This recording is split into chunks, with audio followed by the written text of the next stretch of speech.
socialists of one kind or another, or communists. So that was like a massive education for me. And that's where I came across the magical, legendary name of A.J. Cook, because I'd heard about Keir Hardie, I'd heard about Ramsay MacDonald, I'd heard about Harold Wilson, obviously, it was still around. I'd heard about Aneurin Bevan. I'd never heard of A.J. Cook. And yet all of these miners and Arthur Scargill and Gwyn Williams were saying, well, A.J. Cook was the boy, not so much Aneurin Bevan, not so much Ramsay MacDonald, not even so much Keir Hardie. The man who the miners worshipped was A.J. Cook. And, he didn't even have a first name. They just called him A.J. And so then I started to read about him. I started to read about the fact that he led the miners during the general strike. He was a wonderful orator. It's on record, not just during the general strike and the lockout, but in the years leading up to it. His fame as a passionate orator and advocate of justice for miners and their families was such that when he left his office in London, for the best part of 3 years, he would go out speaking. So every weekend, every Friday evening, he would go back and not come back till Monday morning or Sunday night. And he would address sometimes up to 20 mass meetings during that weekend. Oh my gosh. And he just exhausted himself in those 3 years, completely exhausted himself. So many times during those years, and actually during the general strike in Radstock, only 7 miles away, he actually collapsed while he was speaking. Oh my gosh! Wow! And had to be sent to the Bath Royal United Hospital. That's on record during the general strike. He fell off the platform halfway through his speech at the Radstock Memorial Ground, the Miners' Welfare Ground. So this legendary guy was born in Somerset. So I just assumed he was a Welshman, but he wasn't. He was a Somerset boy who'd born in Wookey. His father was a soldier. His father got a grocer's shop in Cheddar. Arthur Cook, his first name was Arthur, became a farmer's boy at the age of 13, went to live with Caleb Durbin, who was the only liberal farmer in Cheddar. All the others were Tories. Apparently, according to A.J. Cook's sister, who was interviewed by my friend John Fletcher, Caleb Durbin had a lovely name, Caleb, isn't it? He had a library of liberal books and maybe some trade union books, which inspired Arthur. He was obviously bright. He was obviously a keen reader. Yeah. He was also, and I forgot to mention this, he was also not only a passionate young Baptist, but apparently he had a Somerset-wide reputation by the age of 14 or 15 as a wonder preacher. And I haven't researched this, and actually nobody's researched this, but it's possible that there's information there in one archive or another, that apparently he would go round, I'm not sure how, he would go round the Baptist churches of Somerset as a wonder boy preacher. Really? As well as being a farm boy. So he's learning to speak before he even becomes a coal miner. Yeah. Right? So he's in the Baptist church, and that part of his life hasn't been researched at all. Anyway, how did he become a coal miner? Well, his sister interviewed has some suggestions, and the suggestions are, firstly, that Welsh miners, whether they were on strike or on bank holiday. You okay? Yeah, carry on. I was just making sure it's still recording. Is that not working? No, they both are. I'm just up braces. Would come over on a very rare holiday. I think maybe, I don't know, 1 or 2 bank holidays. And they'd come from the Rhondda Valley by the train to Barry or Penarth or Cardiff, where the Bristol Queen or the Cardiff Queen, the paddle steamers would be waiting for them. Yeah. Those paddle steamers could take like 800 people. They'd come across to Weston-super-Mare or Clevedon or Portishead, usually Clevedon or Weston-super-Mare, and have a brilliant bank holiday. They'd get on a charabanc if they didn't want to stay in Weston or Clevedon, or get on a train, go to Cheddar, pick strawberries, go into the caves, go up Jacob's Ladder, have a meal, and perhaps have a few beers, get on the charabanc or the train, go back to the boat, and have just one wonderful day out. And during that time in Cheddar, they were probably got more and more boisterous as the day got on. They would probably sing. If they were on strike, it would be much more serious, because they would be encouraged by the union to abstain and just to go to Cheddar Marketplace and sing to raise money. Yeah. So whether they're on holiday or on strike is a different out. So one theory put forward by A.J. Cook's sister, who actually was one sister was in the Salvation Army all her life, was that A.J. was inspired by meeting miners either on a bank holiday and talking to them or listening to them while on strike. The other theory is just money. Indirectly, talking to the miners or finding out that they would earn as a 16, 17-year-old 3 times as much as what he earned as a farm boy. So for whatever reason, at the age of 17 in 1900, Arthur Cook almost certainly, because he couldn't afford the train fare, walked from Cheddar to the Rhondda Valley. Now, what would you say is the distance between Cheddar and Gloucester? Oh gosh, I've got no idea. Because 50 miles? 60 miles? The first bridge, Yeah. What's your geography like? Perhaps. The first bridge over the River Severn, Yeah. in the Severn Bridge, No. in 1900, it's not the second Severn crossing, because there's 2 bridges there now. It's not the Severn Tunnel because you can't afford it. You've got to walk to Gloucester, and that's the first bridge across the River Severn. Then you've got to walk all the way down through the Forest of Dean, all the way down through Newport, and then you can start going up the valleys where the coal mines are. And the Rhondda Valley isn't in Monmouthshire, it's in Glamorgan. So I reckon that's the best part of 120 miles. I might be wrong. gosh. It's at least 100 miles, right? Yeah. So in all probability, 17-year-old Arthur Cook walked to the Rhondda Valley. It's possibly cycled. It's possibly hitched lifts. Anyway, so that's, and he got work in the Rhondda Valley, and he became a miner. And very, very soon, 2 things happened. He obviously joined the union. It was a tumultuous time in the South Wales valleys. The coal industry was growing. They were getting people in from all over the southwest of England, as well as other parts of Wales. Farm workers in West Wales and North Wales who were coming down because of the money. It was boom time. From 1900 right through to the end of the First World War was boom time in the South Wales valleys. More miners came down to become miners in the South Wales from Somerset than any other county in England. Right. That's a fact. So AJ joined an exodus from farm workers and other boys in Somerset to South Wales to work in the mines. He became a preacher, again in the Baptist chapels in the Rhondda Valley, but also joined the union, but then became a socialist. And at one point, I'm not quite sure which year, he was asked to leave the Baptist chapel because he was, as a young man, maybe 20 years of age. Yeah. As a boy preacher, he was no longer preaching the gospel of you'll get your reward in heaven, but preaching the Christian socialist gospel of fight for your reward now. And he was asked to leave the Baptist chapel because his views were too radical. So he then joined through his trade union and the Labour Party, the Independent Labour Party. And anyway, he then went to the Central Labour College, which was a college sponsored by the South Wales Miners in Earl's Court in London, to get himself a Marxist education. People who went to the Central Labour College didn't go there to become middle-class academics or teachers. They went there with a specific intention of going back to their job and stirring up revolution. That was the whole point of the Central Labour College. It's a footnote in British working class history that is known about, but not enough people know about it. So it wasn't education for individual emancipation. It wasn't even education to become a trade union leader.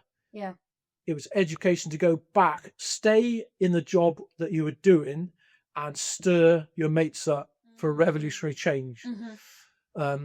Some people became full-time officers of trade unions. AJ Cook went back and did exactly what he was supposed to do, stir his mates up for revolution. Yes, he did become the General Secretary of the miners in 1924, but that was 10 years afterwards. First World War intervened. He was jailed in the First World War for subversion. Later on in 1921, he was jailed for again, more or less subversion during the 1921 lockout.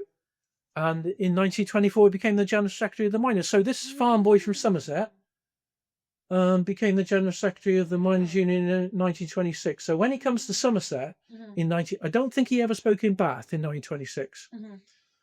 But when he spoke in Somerset in 1926 and 1927, he spoke in Radstock Miners' Welfare Ground, the Colford Miners' Welfare Ground, and on both occasions, he himself told his audience that he'd come to Radstock having spoken at 12 meetings in the last 2 days.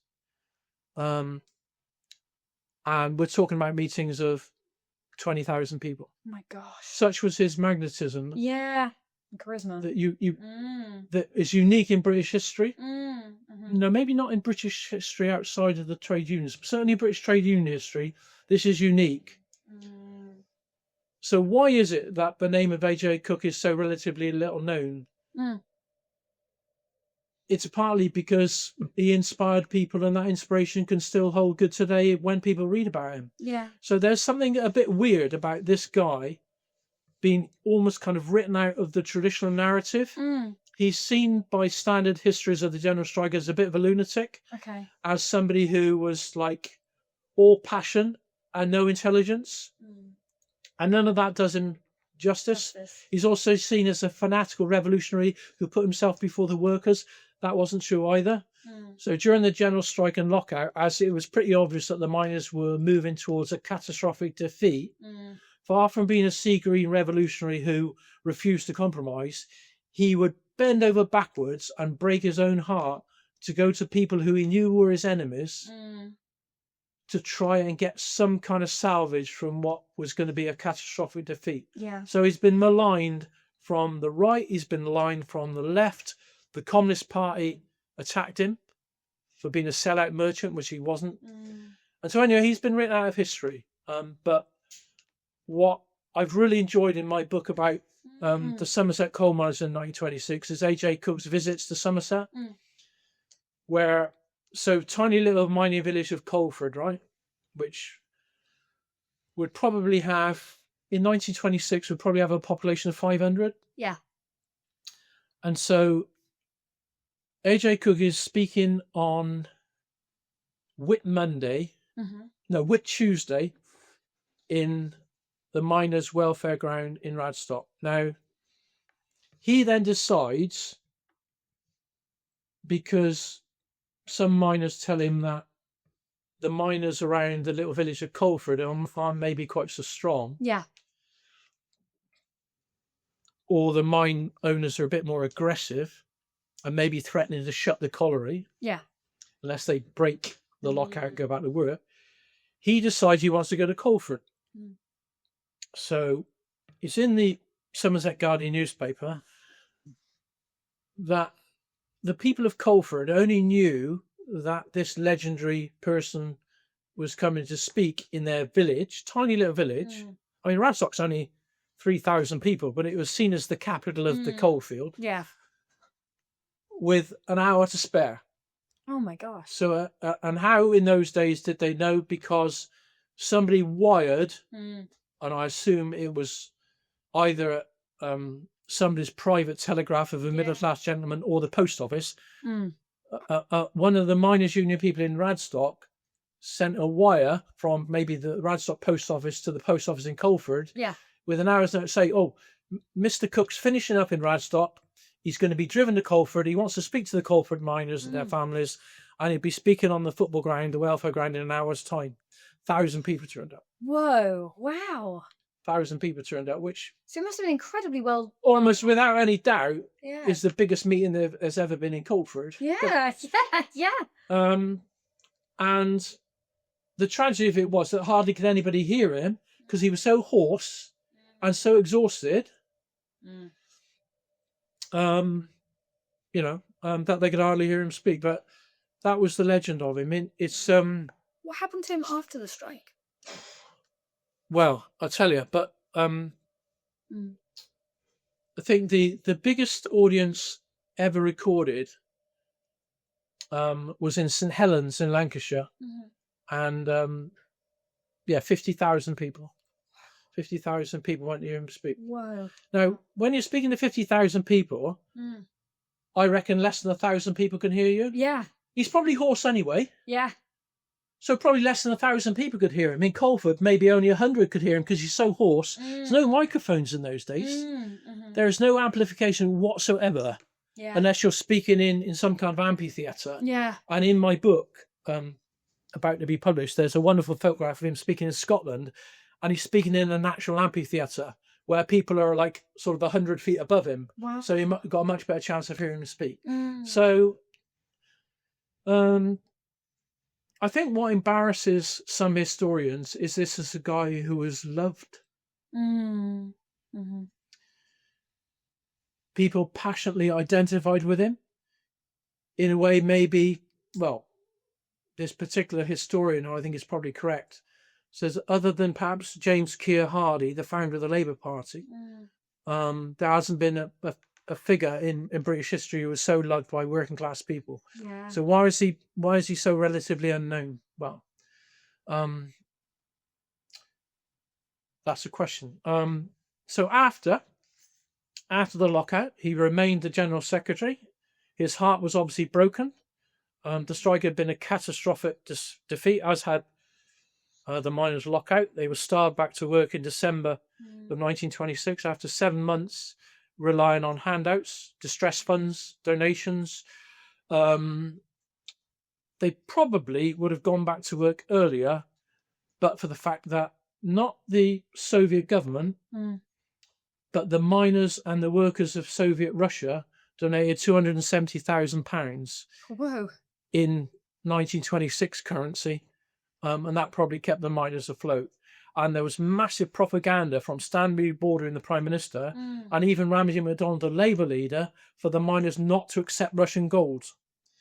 But if they hadn't accepted money from Russia, and of course the enemies of the miners portrayed it as from the Soviet government. No, it wasn't. It was actually collected by the workers of the Soviet Union. And if it hadn't been for that, the miners would have been starved back to work a lot earlier.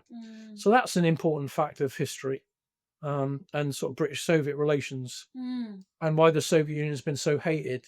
Not hated quite so much by the miners of this country because they remembered that. Because I remember that. And a Somerset miner called Fred Branch, who was the rep in Bromley Colliery. You ever been to Chew Magna? No. Well, it's perhaps the poshest village in Somerset. Really? Wow. In terms of house prices. Okay. But Chew Magna in 1926, there probably would have been 100 coal miners or 50 coal miners in Chew Magna, because a few miles down the road was Bromley Colliery, near Pensford. Have you ever been through Pensford? I've heard Pensford. Okay. So Bromley and Pensford collieries were linked. And Fred Branch was the rep at Bromley Colliery, and he volunteered to go to Russia on a fundraising trip. What is very disappointing is that no record of Fred Branch's visit to Russia is on record that I've been able to find. He almost certainly would have written a report. He would have been expected to have written a report, and no record of that report has been traced, unfortunately. There's a record of the whole delegation, but nothing to do with Fred Branch. So A.J. Cook carried on in desperate circumstances where the number of miners, massive numbers of miners, were victimised. So if you were anything to do with the union, depending on how vicious the owner was or the manager was, you didn't come back.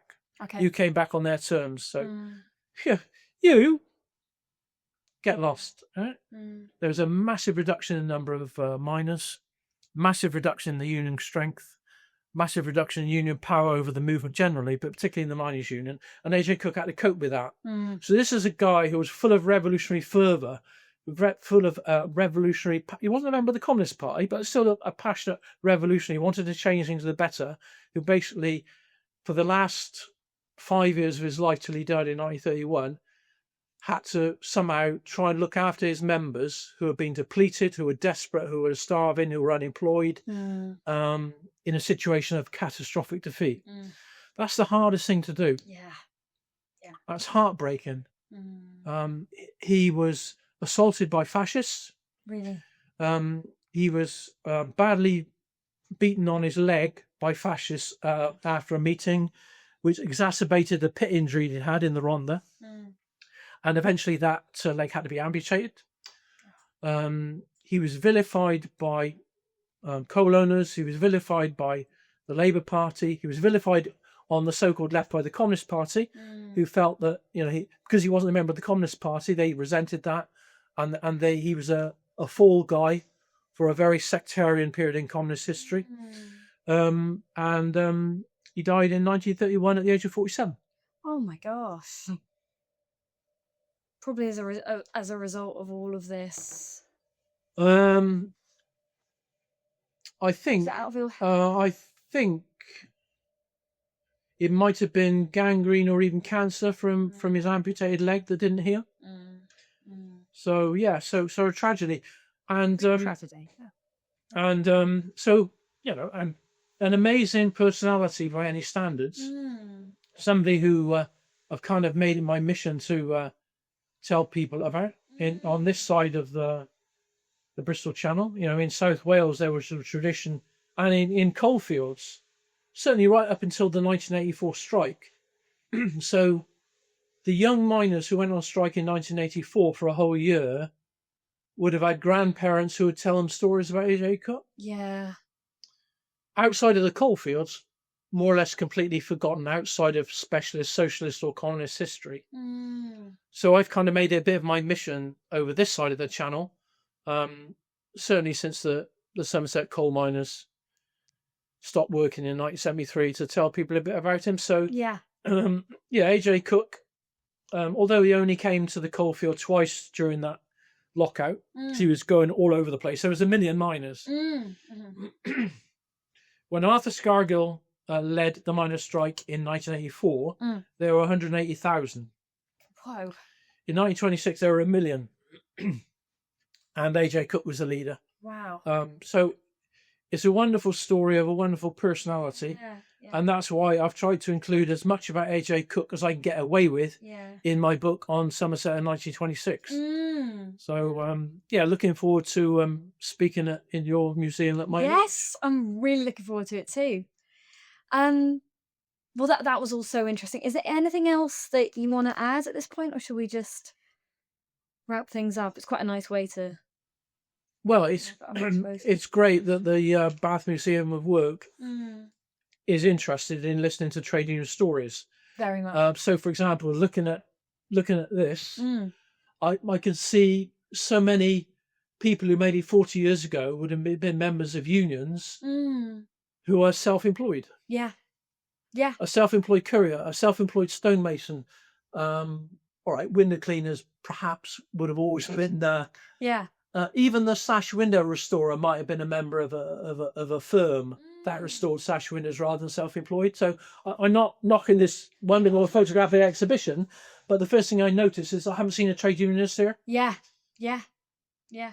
So if the Museum of Bath, as it appears to be, is seriously interested, maybe redressing that bit of an imbalance, then I'm your man. Yeah. Thank you. You know. Thank you so much, No, Dick. This was so interesting. Thank you. Thank you. Thank you.